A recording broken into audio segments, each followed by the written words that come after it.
क्रमांक 2. त्र्यंबक शंकर शेजवलकर यांनी लिहिलेलं शिवचरित्र. त्र्यंबक शंकर शेजवलकर हे मराठ्यांच्या इतिहासाचे खूप मोठे भाष्यकार.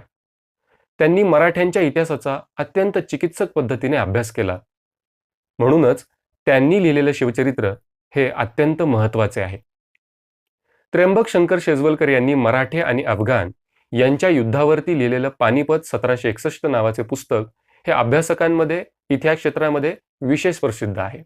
इसवी सन 1958 साली मुंबईच्या मराठा मंदिर संस्थेने त्र्यंबक शंकर शेजवलकर यांना शिवरायांचं चरित्र लिहिण्यास विनंती केली.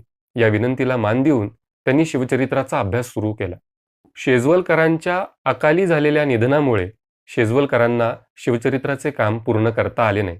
तरी शिवचरित्राची त्यांनी लिहिलेली प्रस्तावना, टिपणे, लेख आणि संकलित केलेल्या साधनांची चिकित्सा या सगळ्यांचं एकत्रित संकलन करून मुंबईच्या मराठा मंदिराने ते पुस्तक रूपात प्रकाशित केलं. हे काम इतकं दर्जेदार होतं की या कामाला साहित्य क्षेत्रातला सर्वोच्च असा साहित्य अकादमी पुरस्कार शेजवलकरांना मरणोत्तर बहाल करण्यात आला. शिवरायांचं हे चरित्र शेजवलकरांनी जे लिहिलं ते अत्यंत महत्त्वाचं आहे. त्याच्यामध्ये शेजवलकरांनी त्यांच्या ऐतिहासिक दृष्टिकोनाचा व्यापक असा वापर केलेला आहे.